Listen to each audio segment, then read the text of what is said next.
هل تصدق أن هناك ضجة في الولايات المتحدة وأوروبا في مهاجمة هذه الألعاب؟ ليش؟ ايش صاير؟ ايش فيهم؟ دول الغرب مؤتمرات صحفية تعقد وندوات تلفزيونية وقضايا ترفع الآن مرفوعة قضايا كثيرة في المحاكم ضد هذه الألعاب ومصنعيها ومنتجيها وبائعيها. ليش؟ ايش فيهم؟ احنا عندنا قاعد تنباع بكل سهولة. تعرفون ليش؟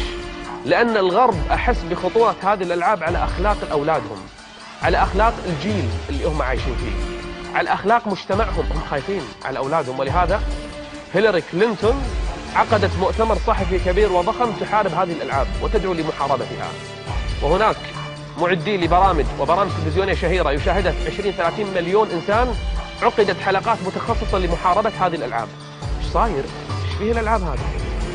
كل الآن بعض المتدينين بل أغلبهم علشان عياله ما يطلعون فضائيات حط لهم هذه الألعاب. ما يدري أن هذه الألعاب اليوم أخطر من القنوات الفضائية، اسمح لي، حتى الإباحية.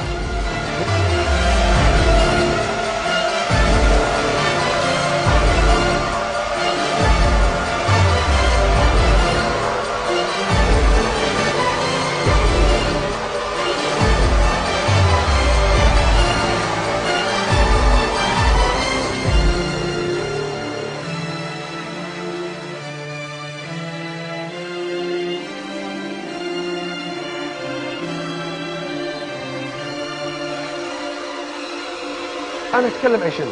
عن الإباحية الموجودة، ولا عن الفساد الصحي اللي قاعد يصير للأطفال، أو الفساد النفسي والذهني والعقلي اللي راح فيها أذهانهم وصار فيهم توتر.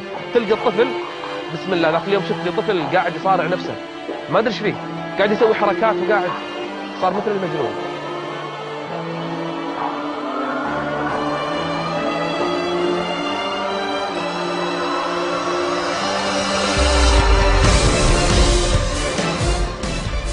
المصيبة الطامة الأكبر إن بعض هذه الألعاب الولد حتى يوصل لهذه المرحلة الإباحية اللي يفعل فيها الفاحشة، اللي يدخل ملهى ليلي. مثل ملهى ليلي؟ ملهى ليلي بكل معنى الكلمة، كل شيء فيه. طفل ب7 سنين يدش يختار الفتاة ويدخل داخل ويسوي كل شيء.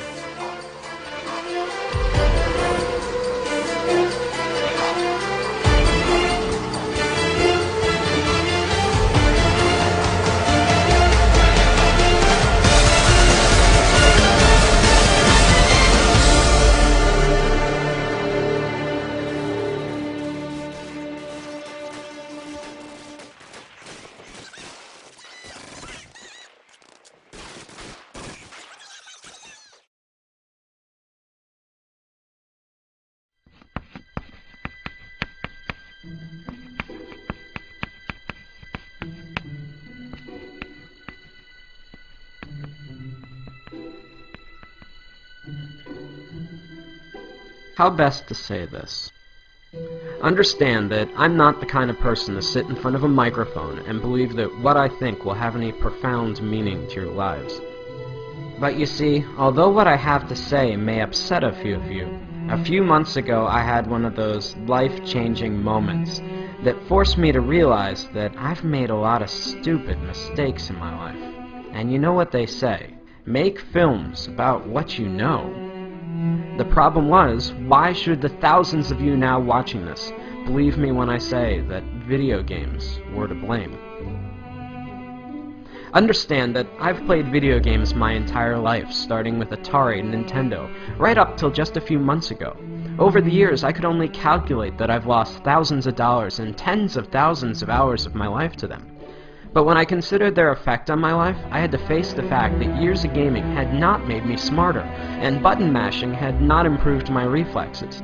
I was not a kung fu master, I couldn't properly swing a sword, and in a zombie apocalypse, I probably wouldn't last 5 minutes. We often forget that video games are entertainment. That means beyond making you feel good, they have no lasting value. Regardless of how important it may feel to you, there is no place on a resume for Xbox achievements. The real pain behind my years of video game addiction was that I never realized their true costs. Sure, it was just a few hours here or there, but over 3 decades, I'm not just sickened now by the amount of my life I've spent, but more so by all the important stuff that I willingly pushed aside to make time for games. For the sake of entertainment, I was willing to give up sleep, health, and ambition. For what? We fool ourselves into thinking that virtual achievements and virtual friends are adequate substitutes for real-life ones. To be blunt, video gamers seem to be fine giving up their real lives for simulated ones, full of depression and loneliness. I know the true cost of gaming are all those lost years that I could have spent with friends, creating art, or being a better husband. 3 months ago, I had to face the facts that I was alone, overweight, and divorced. If there's a moral to this lecture, it's that as much as we may want one, life does not have continues. For much of my life, I was eager to trade away countless opportunities, friendships, and love for experiences that don't really exist. I guess what I'm saying is, it took me a long time to figure all this out, and along the way, I missed out on a lot of life. At the risk of sounding like an after-school special, don't allow something as stupid as video games consume the best years of your life at the expense of all the greatness you could achieve. Consider this my promise. That's a mistake I don't plan to make again.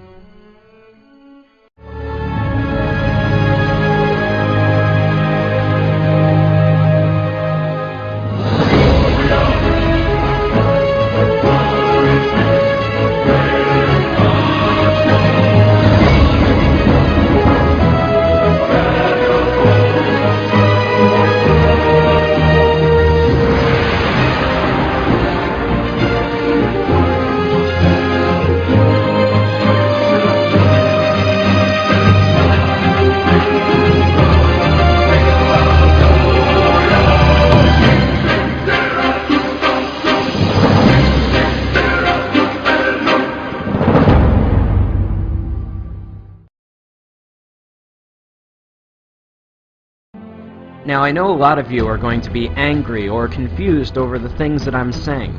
Call me whatever names you like, pretentious or not. Understand that while I don't hate video games or the people that make them, I'm still worried about their overwhelming negative effects that they've had on my generation. But halfway through animating this film, I came across a documentary about the Penny Arcade convention, and that's when it hit me. Healthy gamers do not dwell away on the games, but instead embrace the community.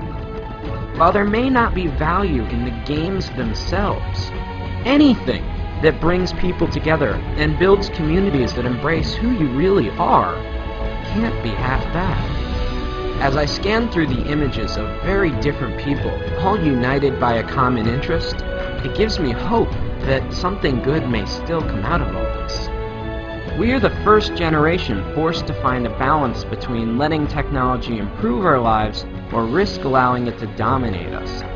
In reality, does Warcraft or Facebook improve your social life, or are you sitting at home alone?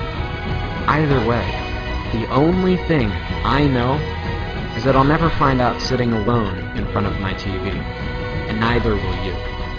Whatever you choose, remember, in this game, you only get one life.